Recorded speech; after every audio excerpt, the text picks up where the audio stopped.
Fala aí, pessoal, bem-vindos ao De Dono para Dono, que é o podcast aqui da Audas, onde a gente vai trazer para vocês aqui tudo sobre empreendedorismo. A gente vai falar geralmente com donos de empresa e donos de outros negócios que não estão no eixo, né? Muito legal, a gente vê muitos podcasts trazendo empreendedores famosos, caras conhecidos e tal. A nossa pegada aqui é um pouquinho diferente, a gente vai trazer gente que está empreendendo em outras regiões e que seguramente você nunca conheceu e que tem histórias super fora da curva, né? Nesse primeiro episódio aqui, nos nossos primeiros episódios, a gente vai falar um pouquinho sobre a história da própria Audas, né? Nem todo mundo conhece a história da Audas, então a gente vai falar um pouquinho sobre a história da Audas e dos nossos sócios, né? Então aqui comigo hoje estão alguns desses sócios, né? O Marco França, que é um dos sócios fundadores da Audas, junto comigo, o Bruno e o Rogério, e a gente vai ter a oportunidade aqui de conhecer um pouquinho da história de cada um. Tá? Então, antes de mais nada, eu vou começar por mim mesmo, né? Então, quem eu sou, de onde eu vim. Então, meu nome é Julian Tonioli, eu sou um dos sócios fundadores aqui da Audas, né? Antes da Audas, eu montei um negócio de software que começou com a plataforma SaaS ali no comecinho dos anos 2000, 2001, 2002, e esse negócio acabou dando certo, né? E a gente acabou sendo investido por SoftBank, acabou ficando grande, foi para vários países. E em 2011 a gente acabou vendendo nossas participações numa transação envolvendo a SAP, né? Então, depois disso, junto com o França, que está aqui, a gente tocou um projeto de varejo eletrônico, né? A gente acabou consolidando um pouquinho desse setor e a gente vai explorar esse case daqui a pouco, mais detalhes. E em 2014 a gente começou a Audas, né, como um negócio para ajudar outros empreendedores a trazer um pouquinho do modelo de gestão que a gente tinha desenvolvido para os nossos próprios negócios, para ajudá-los em seus negócios também, né? Então, e ali na Audas a gente atua essencialmente em 4 grandes pilares. Você que acompanha a gente já está acostumado a ouvir sobre esses 4 grandes pilares, que são planejamento estratégico, governança, gestão de maneira geral, e por último, o pilar de capital. E ao longo dos nossos podcasts, a gente vai conseguir mergulhar em por que esses 4 pilares, por que isso funciona, como que eles atuam, como é que a gente usa isso de maneira consistente para gerar valor para os nossos clientes. Então, vamos lá, né? Vamos começar aqui nossa conversa de hoje. Acho que antes de mais nada, né, França? Então, bem-vindo, né, ao podcast de Dono para Dono. Acho que é a primeira aparição de vocês aí em podcast, sua, do Bruno, do Sim. Rogério. Aqui a turma não está muito acostumada com essa dinâmica, né? Então, isso aí. Vamos lá. Apresenta para a turma aí.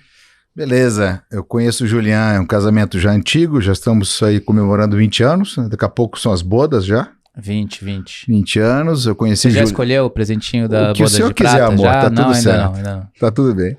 A gente se conheceu na época do Pactual, o Julian tinha uma empresa, foi a primeira empresa de SaaS do Brasil, né? Nem se falava de SaaS antigamente, muito menos de SoftBank lá atrás, e o Pactual investia em tecnologia e apontava um diretor financeiro. Na época era eu. Eu não tinha muito diretor financeiro na época para trabalhar a ponta entre empreendedor e fundo. E lá eu conheci o Julian, rodei o portfólio do Pactual por 10 anos, depois fui vice-presidente da iCap, uma corretora londrina não afiliada a bancos, depois fizemos um projeto na parte de comércio eletrônico.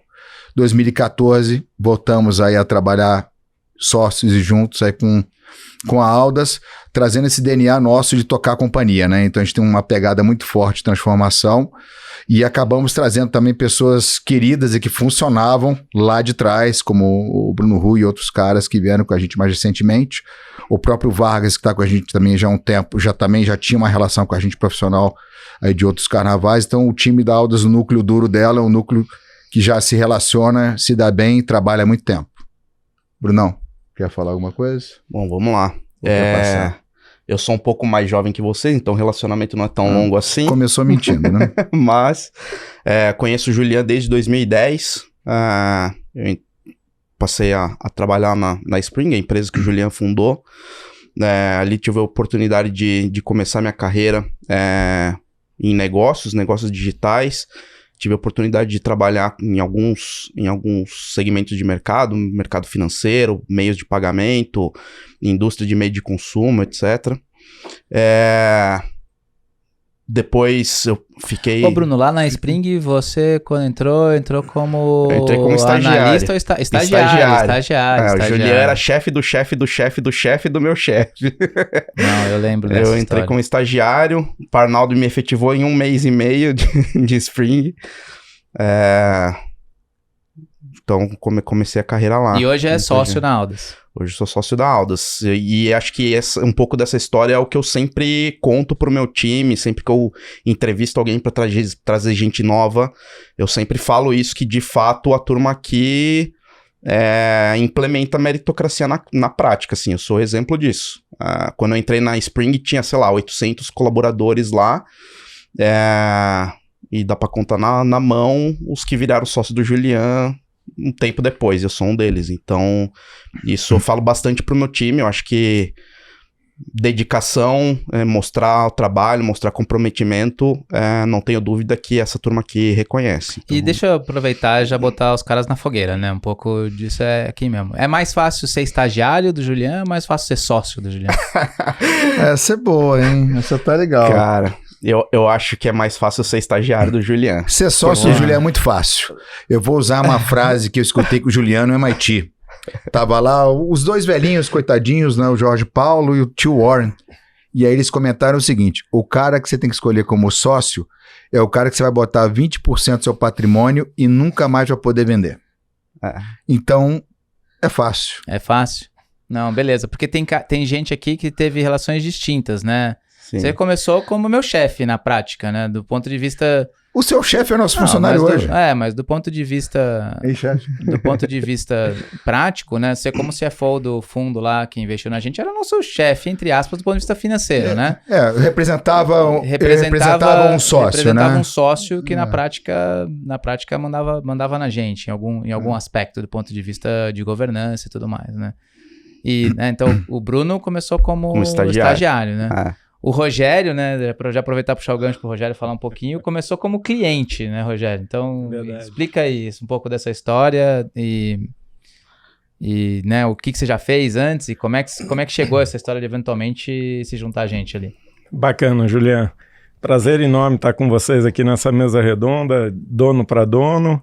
E, na realidade, comecei lá atrás como engenheiro ainda, cálculo estrutural, bit-byte. Há muito tempo atrás isso, viu, gente? O pessoal fazia cálculo com régua ainda. Se fizer a conta, vai achar que eu tenho mais de 100 anos. Melhor não dar dica, não dá dica. Fica a dica aí. E aí, quando estava lá na jornada do mercado financeiro, que foi a minha segunda, no último ciclo, estava desenhando lá uma estratégia de crescimento e tudo, e precisava de tecnologia. Só que na época, a internet tinha praticamente começado, essa que está hoje aí, que era na década, 2000 ali, 2002, né? Fizemos um protótipo, saímos pelo mercado, eu estava no mercado financeiro lá liderando uma área, em busca de uma empresa que pudesse desenvolver esse protótipo e ser um parceiro, que era realmente bastante desafiador, tanto é que foi pioneiro no mercado financeiro e primeira transmissão wireless de dados sensíveis. Exato, transmissão de dados sensíveis no segmento financeiro globalmente. E foi um ano inteiro de desenvolvimento, foi aí na Spring, e foi uma parceria assim, fantástica, isso foi em 2002, e foi ao ar em fevereiro de 2004, virou Natura, Whirlpool, outras empresas foram conhecer, e passado 2008, a marolinha, não vamos falar de nada além disso, em 2008 eu resolvi sair desse ciclo e fundei a minha consultoria, RVR, e comecei a trabalhar ali com planejamento e gestão, e essa jornada toda empresarial aí. Também tive um negócio ali de família também nesse meio tempo, e há 5 anos atrás, mais ou menos, depois dessa jornada toda da gente se acompanhar, surgiu a oportunidade de ingressar aqui na Aldas e começar esse novo ciclo, onde a gente tem aí feito realmente um desenvolvimento assim, fantástico no mundo empresarial, impresso assim, um ritmo em todos os sentidos aí dos 4 pilares que a gente tem, muito diferencial. Diferente, Grande diferencial, sem dúvida. Legal. E essa experiência de deixar de ser cliente, né? Você era cliente, né? De vez em quando eu passava aperto lá quando tinha que explicar algumas coisinhas, né? Como é que é essa história de não? Se relaciona como cliente, depois se relaciona como parceiro, aí agora como sócio, e aí? Essa jornada, você sabe que hoje, eu estava falando com um sócio numa mentoria lá de Manaus, e citei para ele dessa questão da jornada, né? Esse negócio de networking, que hoje a turma fala muito, na realidade é uma jornada de relacionamento, né? Quer dizer, é uma grande relação que você vai tendo de identidade, de entrega de valor e de sinergia em todos os sentidos, em todos os aspectos. Então, nessa mesa aqui, a gente tem esse quarteto, né? Quer dizer assim, e mais 3 outros sócios também nessa nossa jornada. E é fantástico. Quer dizer, só para a gente falar da jornada, lá no desenvolvimento, era questionado quanto, todo mundo sabe no mercado financeiro, a questão de segurança e essas questões todas que tem no DNA do negócio, né? E era a primeira transmissão de dados, como a gente falou, e o primeiro aplicativo em PDA, que era o smartphone de hoje, era tudo Avant Premiere. Né? Depois veio a jornada da gente trabalhar juntos, né? Aí sim, já em consultoria, fizemos alguns trabalhos juntos, né? A 4 mãos, e surgiu então a oportunidade da gente dar espaço junto na Aldas, e tem sido fantástico, gente. Não, acho que uma coisa legal é que às vezes a turma passa despercebido, né? Que os negócios, eles não surgem de um dia para o outro, né? Eles vão sendo construídos ao longo do tempo por uma série de fatos, né, que parecem desconexos no primeiro momento, mas que depois eventualmente vão se combinando e vão formando isso, né? Acho que ao longo dos próximos episódios aí vocês vão ver como as histórias das pessoas que hoje formam a Aldas são histórias que vão se cruzando em vários momentos, né? Mas acho que vale, para a turma que não conhece muito, né, a curiosidade de que a Aldas surgiu de um monte de não, né, França? Acho que... muitos não. Acho que vale, acho que, né, a gente teve sucesso antes da Aldas em outros projetos, em outras iniciativas, né? Eu na Spring, depois a gente junto na Big, sei lá, na ICAP, várias coisas que a gente acabou fazendo antes, mas a Aldas em si surgiu de uma sequência de nãos. Exato. Né? A gente teve um histórico, né? Eu sou formado há 32 anos, você deve ser formado há uns 25, 27 anos.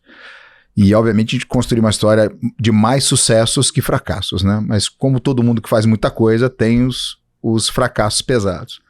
E a gente teve um histórico que antecedeu a Aldas, que foi, acho que, o gatilho de fazer Aldas, né? A gente tentou fazer um IPO. O IPO, classicamente, é um ciclo de 4, 5 anos e é um 0 a 1 clássico, né? Então a gente foi, investiu, trabalhou sem energia, fez auditoria, fez roadshow, gastou dinheiro e deu 0, né? O IPO ele tem uma atividade de pano de fundo que ela tem a ver com humor de mercado e você não controla. O que você consegue fazer é estar preparado, mas você não controla a janela. E essa janela não aconteceu.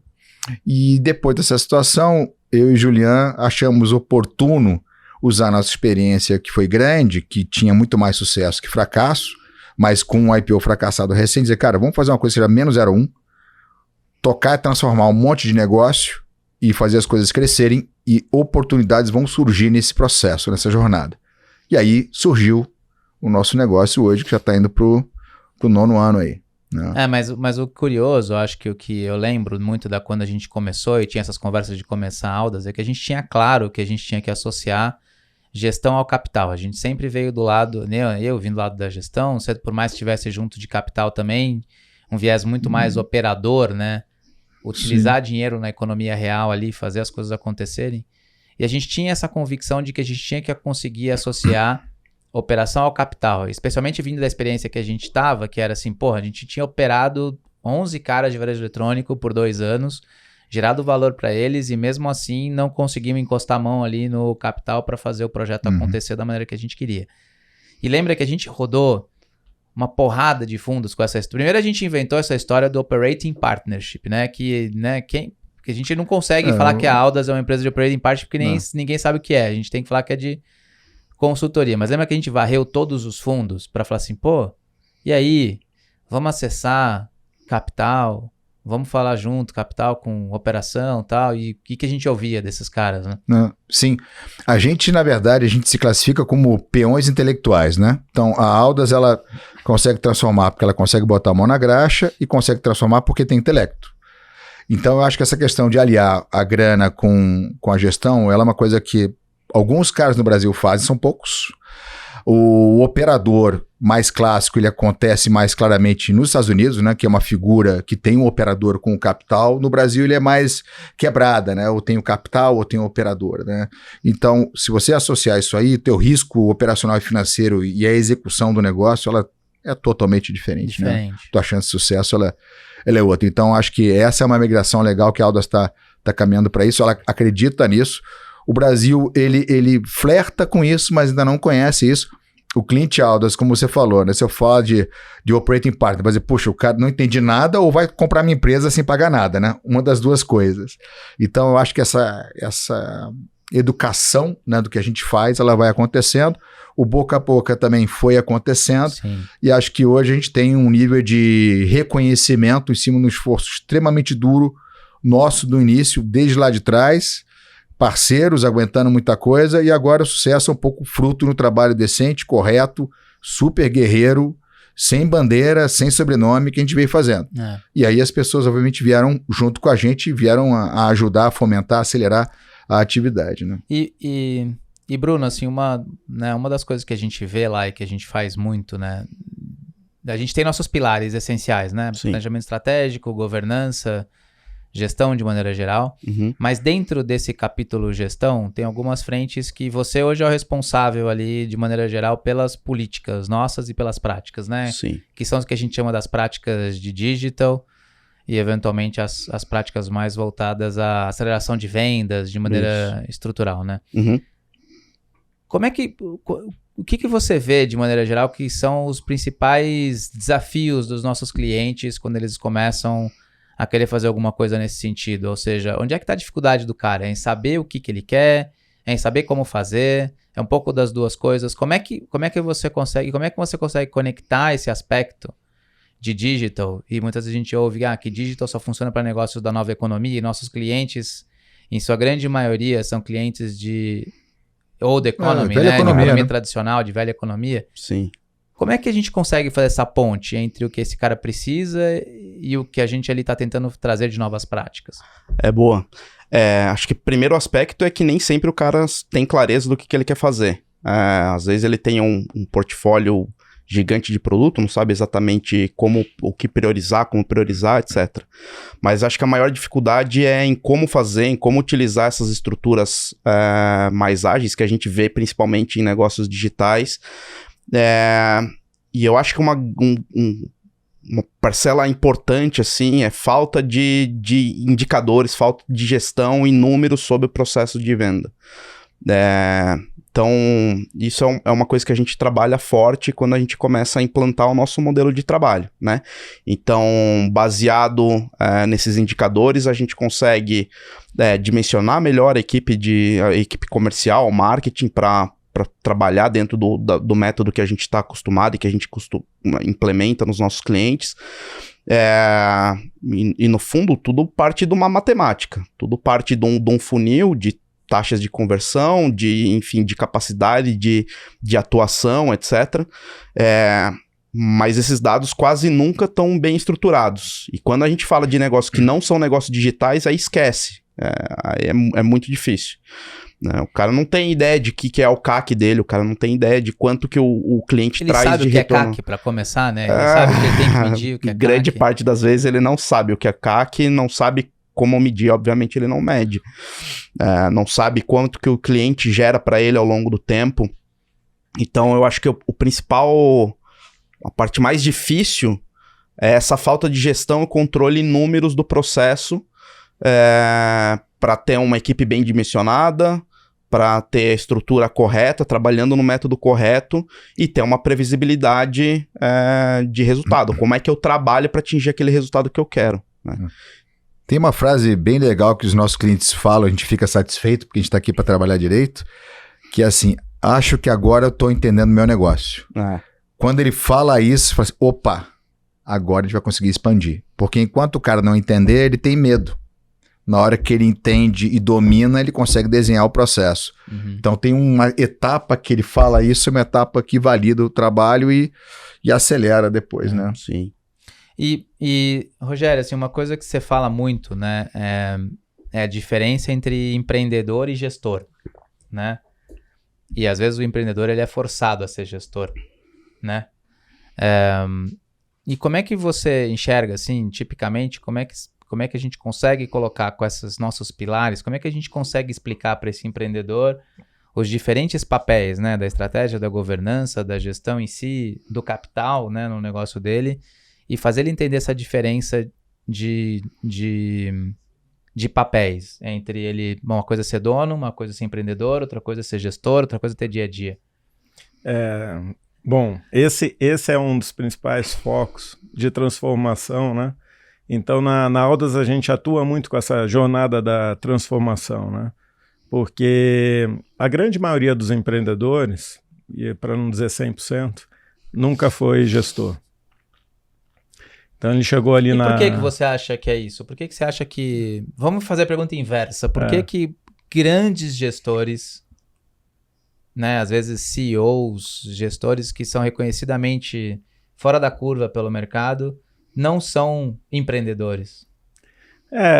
Então, é a questão do ângulo, digamos. Quando você está como gestor, se você na sua jornada não desenvolveu esse espírito, digamos assim, do mais holístico, mais macro, e uma visão até...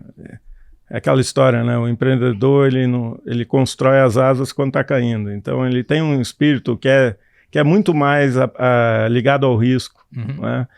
E já o gestor tem aquela dinâmica que é lidar com o contexto e trabalhar o desenvolvimento. Então, ele está acostumado a partir de variáveis, de inputs. O empreendedor, muitas das vezes, como o próprio Bruno acabou de comentar, ele não sabe e não tem.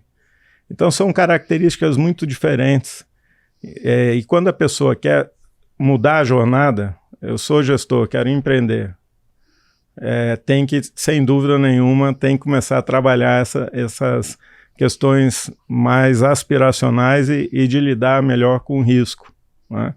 O contrário já é mais difícil. Por quê? Porque você nunca praticou. Você lá na década, enfim, com seus 20 e poucos anos, já não se identificou nas estruturas corporativas e foi lá e montou o seu negócio próprio. Ou nem entrou no corporativo. Já começou ali, até na faculdade, até já começar a ter seus primeiros insights e seus primeiros negócios, né? Junior Achievement e assim por diante. Então não tem referência para essa pessoa o que é gestão. E por isso que uma das questões que a gente mais encontra na questão de transformação e ciclo de crescimento é aquela questão que o empreendedor, o sócio, ele contrata gestores, mas ele continua lidando como equipe, porque ele não entende muito como é essa dinâmica. E fica, de uma certa forma, todo mundo horizontal. E nessa ótica, na verdade, ele tem medo, né, de não ser horizontal e aquilo, por algum motivo, perder controle ou atrapalhar a companhia. Do ponto de vista de burocratização, né? E ele não entende que em algum grau, né, converter esses processos e tal, criar essa estrutura de gestão, esse modelo de gestão é fundamental para ele ganhar escala, né? Perfeito. É aquela história dele ter o esqueleto para ganhar musculatura. Exato. Mas tem uma ironia aí que é o seguinte, vocês estavam conversando, eu estava pensando aqui. Se você pegar 90% do cliente Aldas, ele ou ela, ele tem uma pegada, um sensor aranha danado, tem uma pegada comercial fantástica e ele ignorou muitas coisas, seja porque ele não conhecia ou porque ele não gastou tempo. E aquilo fez ele ganhar um tamanho. Se ele tivesse pensado muito lá atrás, eu tenho certeza absoluta que ele não teria chegado aqui. A gente fala isso toda hora, que a gente não tem dúvida que se o cliente soubesse o nível de risco que ele correu... Não teria chegado até aqui. Ele talvez tivesse tomado decisões diferentes para evitar esse risco e não teria chegado até onde aqui. ele chegou. Ponto. Né? E muitos ficaram pelo caminho. Que de certa forma... É que esses a gente nem conheceu, né?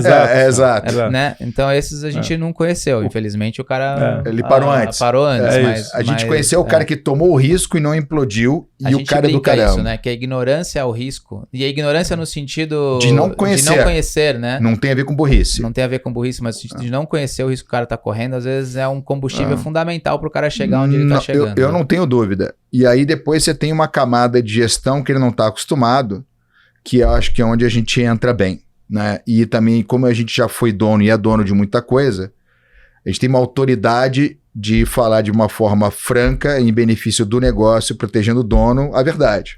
Você tem uma frase que você usa que é muito boa, não, né? Assim, exato. Essa frase é fenomenal. Essa frase né? é muito boa. Eu brinco o seguinte, já tem um monte de gente para mentir para você. Sua mulher, seu filho, sua amante, sua mãe, a gente não vai mentir para você. Então, e vale para mulheres e homens, né? Então, no nosso caso aqui é focar no cara, aparar as arestas onde ele é ruim, trazer a gestão que ele não tinha, mas entendendo que ele não ter tido trouxe ele até aqui. Então vamos respeitar a história do cara e daqui para frente vamos tocar junto. O talento dele é exatamente esse, né? O talento dele é empresarial. O talento dele ou dela é o talento de, putz, eu vou porque eu acredito, eu tenho um assessoramento danado, aquilo vai dar certo, e aquilo muitas vezes é nato. A pessoa adora aquilo, faz aquilo com paixão, então ela transformou porque a pessoa acreditava, entendia e tinha um sensor-aranha. Agora começou a ter um gargalo que é a gestão. E tem um ponto importante aí.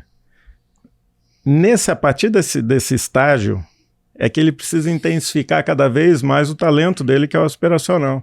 Senão todas as empresas seriam iguais.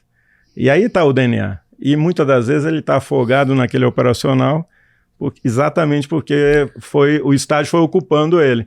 Então, quando ele começa a formar essa camada de gestão e começa a deliberar e começa a ver que funciona, porque é aquela história do cara, a leitura é rápida, e aí ele começa a abrir banda, a mais oportunidades e intensificar, a jornada começa a fluir. Sim. Né? Não, é por aí mesmo. E a gente vê como isso faz diferença pro cara no dia a dia, né? Muitas vezes a gente tem certa resistência do cliente em mudar um pouco essa chavinha, né? E a gente vê que quando a gente começa a incutir isso no cara, ele realmente começa a entender como é que o negócio dele muda, né? Agora, Brunão, cara, essa história de ser consultor aí, né? Uma coisa é vender software, que é o que a gente fazia na Spring. Sim. Outra coisa é vender CRM, vender performance, que é o que você fazia ali na Ioneer, sim, na Mutante. Vender performance é fácil, né? Você vai lá pro cara e fala assim, eu vou aumentar sua performance aqui e vou pegar um cut. Só precisa performar. Só precisa performar, precisa entregar a performance. Mas vender a performance é fácil, o duro é entregar a performance. E quando entrega, o cara às vezes quer rever ali o contrato. Quando entrega, quer rever o contrato. E essa história de ser consultor, cara, onde pega? Qual que é o principal desafio aí, né, nessa história de consultoria? Você já tá com a gente ali há 3 anos já? 4? Em 2018, vai fazer 5 já. A gente tá em 22 ainda, né? Mas foi comecinho de 2018. Começou o choro. 4 anos. E aí, qual é que é essa história de ser consultor? Onde pega? O que é difícil? O que é difícil se posicionar como consultor junto do cliente e conseguir... Porque até ali tua carreira toda foi assim, você tinha os instrumentos para executar na sua mão, né? De certa forma, conseguia mover os recursos. E como consultor, essa dinâmica muda. E aí, onde pega? Muda bastante. Para mim, acho que tem 2 principais aspectos. O primeiro é que a gente atende empresas muito diferentes umas das outras. Então, quando eu vendia software, quando eu vendia solução, eu tive exposição a alguns tipos de mercado que eu consegui aprender um pouco dos negócios, né? Mas hoje a gente tem exposição a outros tipos de negócio que a gente não tinha exposição antes. Então, acho que o primeiro ponto é esse, entender as especificidades de cada tipo de negócio para a gente conseguir aumentar a nossa chance de conseguir ter um insight adequado, e por isso que a gente se baseia muito em metodologia para não ficar muito dependente de insights geniais a todo momento, né? Então acho que esse é um tema. O outro tema é que muitas vezes o fundador, o dono da empresa, por mais que ele te contrate, ele sabe que ele tá te contratando porque ele precisa de ajuda em algum aspecto. Em alguns momentos o cara vira e fala assim, tá bom, mas eu sempre fiz assim, né? Então a gente começa a direcionar, sugerir coisas que funcionaram em outros contextos, etc.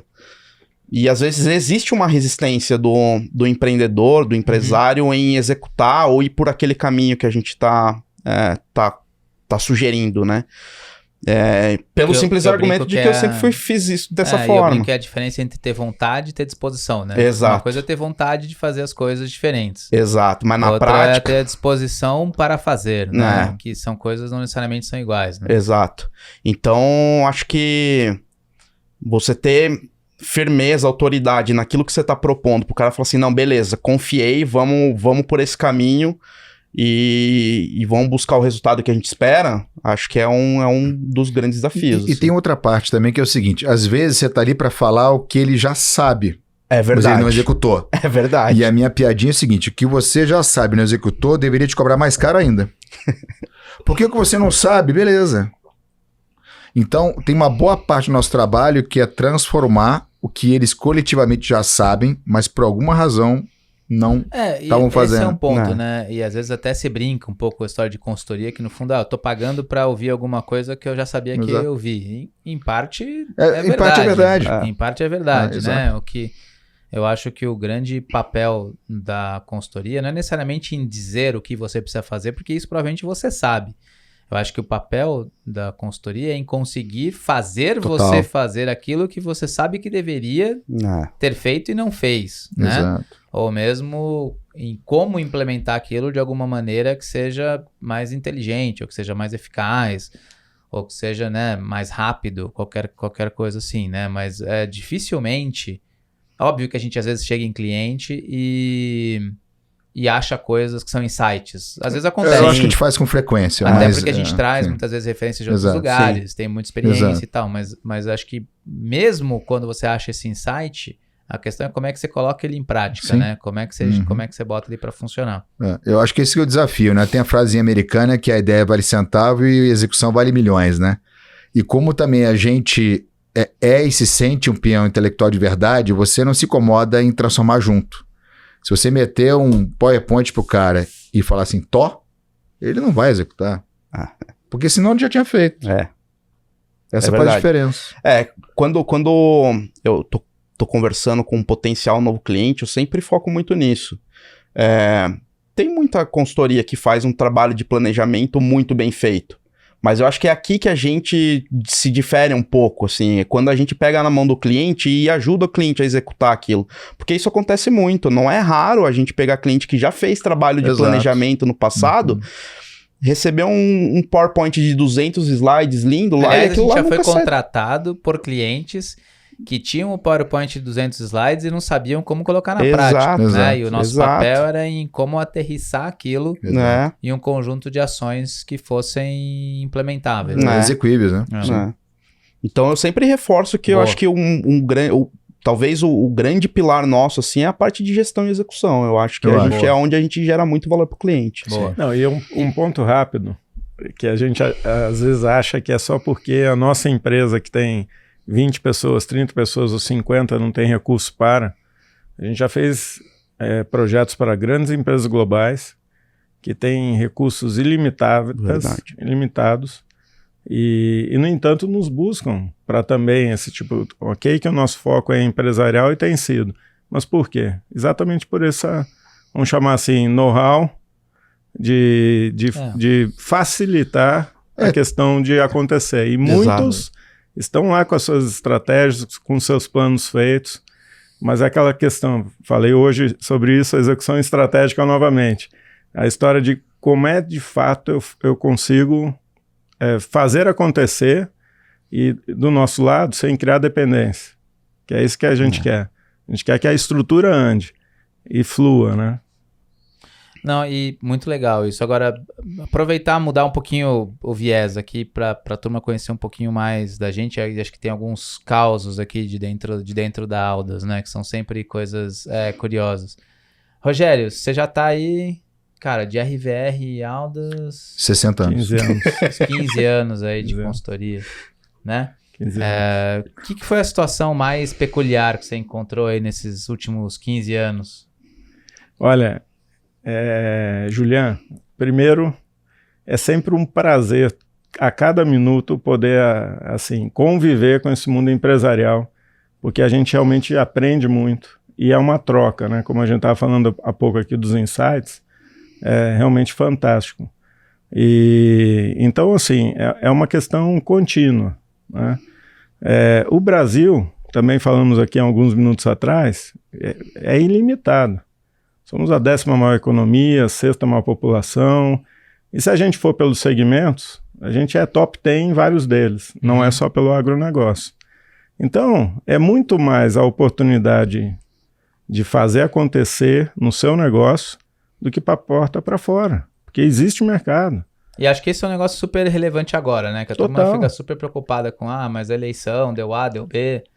E tem muito valor para fazer as coisas no micro ali, né? Ou seja, capturar valor ali no dia a dia, no micro e no que a gente tem ao nosso alcance, né? Não, e a gente lida com as famílias, né? Porque grande parte tem questões familiares envolvidas, grau de parentescos. Sim. E é o Brasil como ele é, Tem de uma- vida prática, né? Sim. Tem uma coisa que eu percebi recentemente, que eu acho que é bem interessante, que é o seguinte, até também compartilhado por pessoas aí que têm muito sucesso, alguns banqueiros também mais ligados à parte de economia real, né? Eles apostam em economia real.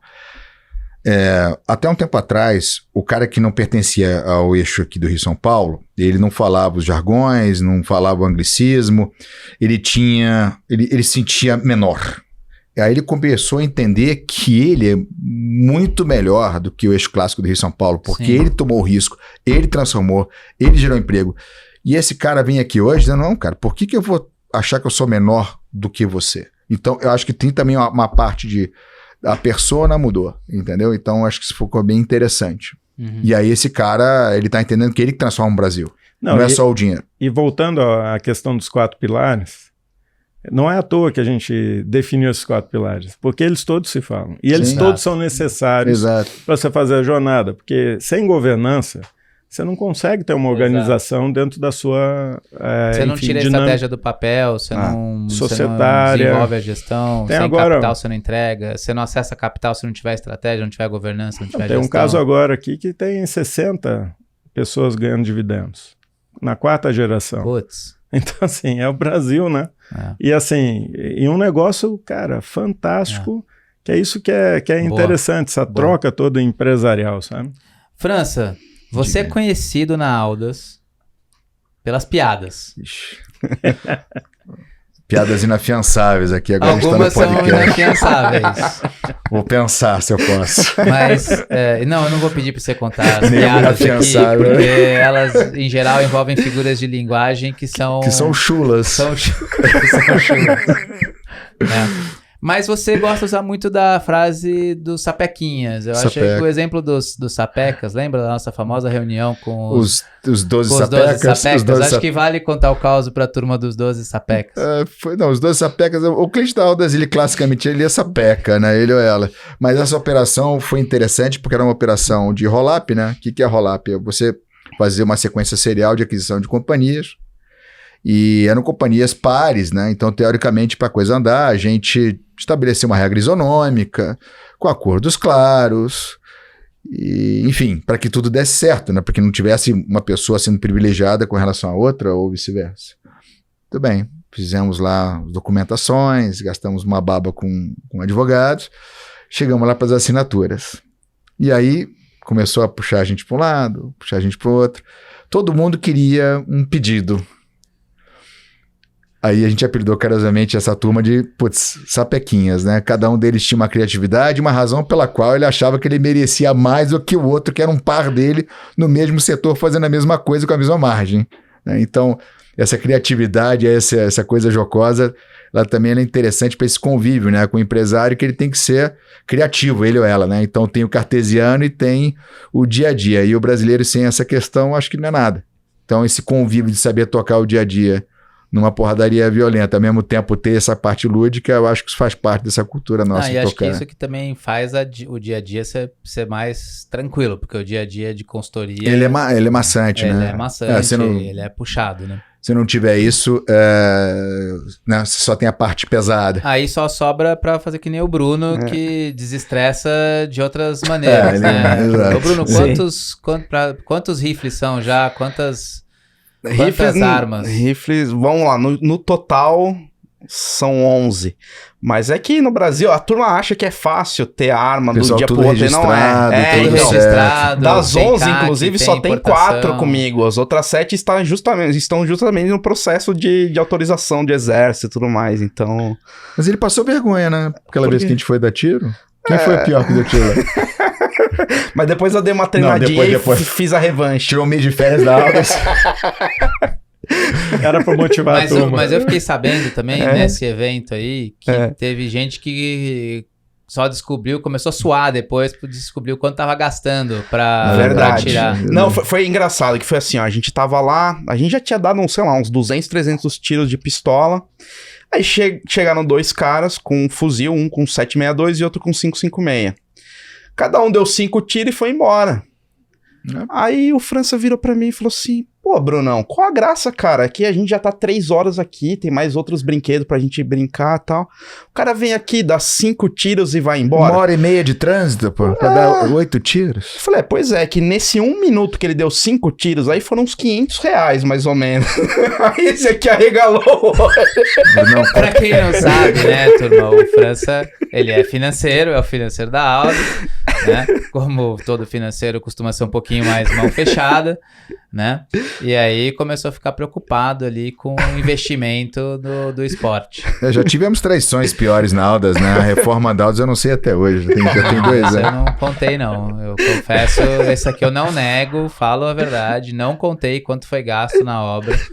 O cara é o que mais elogia o escritório hoje, mas não sabe quanto gastou. Ele botou eu no não sei se ele outros. souber, eu não sei se ele souber quanto foi gasto, se ele vai continuar Esse é o conceito valor e preço. É questão de valor e preço, exatamente, Rogério. Aliás, é uma discussão frequente, né? Qual que é o valuation, qual que é o meu preço? São coisas diferentes, né? São coisas bem diferentes.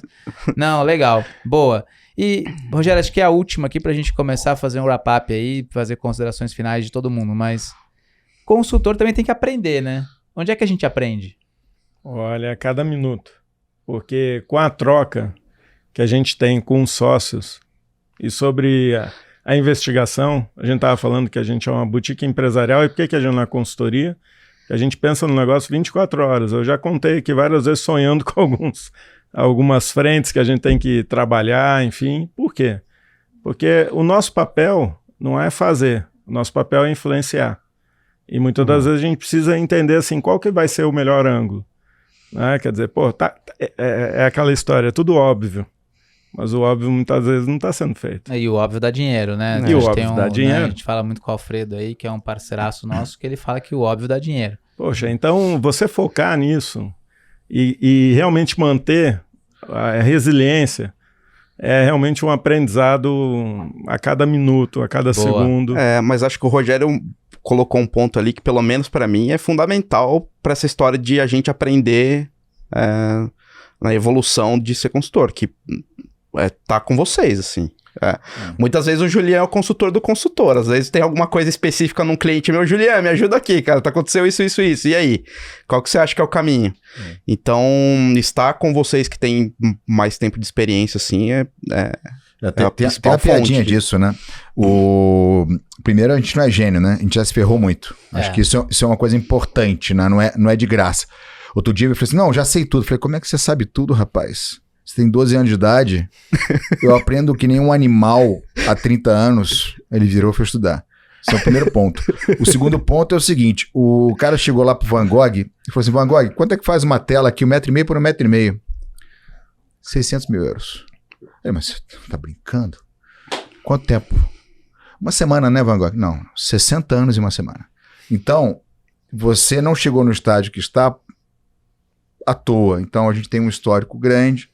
Aqui na Aldas, o Vargas é o mais velhinho, mas a gente tá todo no cabelo já... Exato. Cabelinho branco. Então, você tem um time super sênior. E eu acho que isso faz diferença. Ah, o cara é gênio? Não, o cara já viveu um monte de coisa. O Julian é sócio de dezenas de companhias, startups, já tocou um monte de coisa.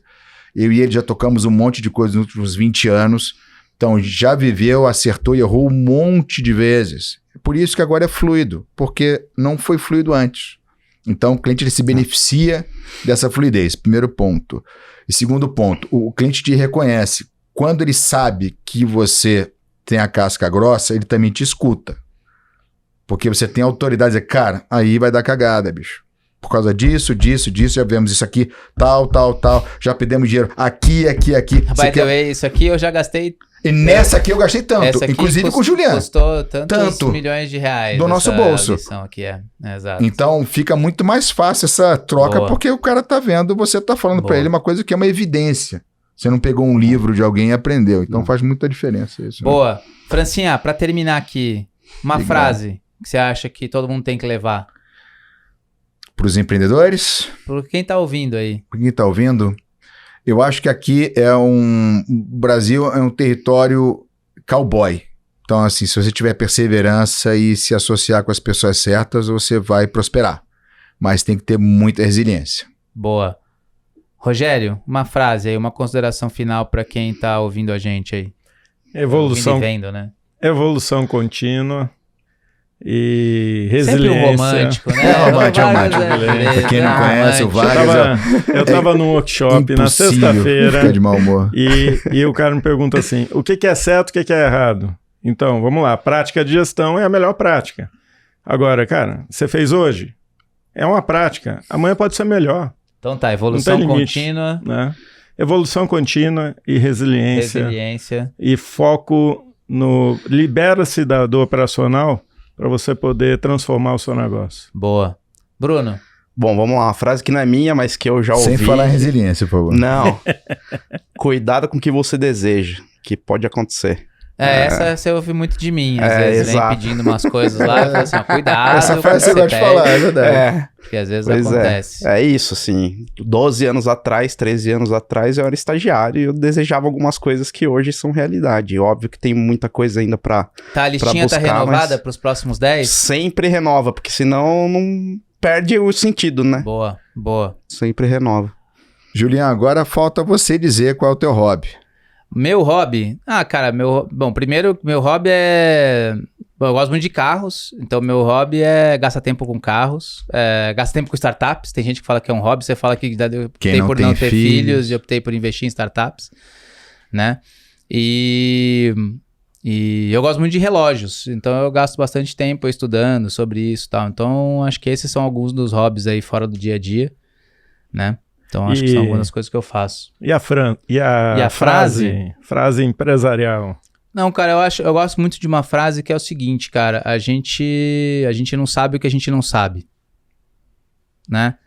E aí eu acho que você tem que sempre se cercar de pessoas que consigam te ajudar a esses pontos cegos, né? E outra coisa que eu gosto de falar muito é que as mesmas qualidades que te fazem bons em muitas coisas são os mesmos pontos cegos que te fazem ruins em outras coisas, né? E as pessoas, elas não conseguem ser o duas caras, né? Elas não conseguem ser... ligar e desligar habilidades e defeitos quando ela quer. Então, a gente tem que respeitar isso, tem que conseguir entender que as características que fazem a pessoa muito boa em alguma coisa provavelmente serão as mesmas características que vão criar pontos cegos em outra. Então, acho que essas são duas coisas que eu gosto de falar bastante, além do que o próprio Bruno colocou ali, que é, cara, cuidado com o que você pede, né? Porque muitas vezes você consegue. Boa, turma. Bom, para quem tá vendo aí, ouvindo a gente, valeu, obrigado pelo primeiro episódio. Lembrando, né, a gente lá na Aldas atua essencialmente em 4 grandes pilares, em planejamento estratégico, governança, gestão, por último em capital. Você que gostou um pouco desse conteúdo aqui, gosta de acompanhar a gente, segue a gente ali nas nossas mídias sociais, no @aldas_, no meu Insta lá, no @juliantonioli. Todo dia eu abro lá uma caixinha de perguntas e a gente responde todas as perguntas para vocês. né? E quem quiser conhecer mais sobre a Audas, sobre o que a gente faz, sobre os nossos serviços, visita lá o www.audas.com. A gente tem um knowledge base lá onde uma série de materiais estão abertos e disponíveis para todo mundo, para download gratuito, né? E você também pode, eventualmente, falar com o nosso time para entender um pouco mais sobre os nossos serviços e assinar ali os serviços de mentoria continuada, como o On Demand, né? Então, acessa lá www.audas.com/ondemand e entende um pouquinho mais do que a gente faz. Valeu, galera. Obrigado, França. Valeu, Brunão. Obrigado, Rogério. Valeu, Juliano. Valeu, né? A gente gasta bastante tempo junto, se diverte bastante junto aí também. Verdade. E seguramente vão tá em próximos episódios aqui de Dono para Dono. Valeu, galera. Até. Obrigado. Obrigado. Até mais, pessoal. Tchau, tchau.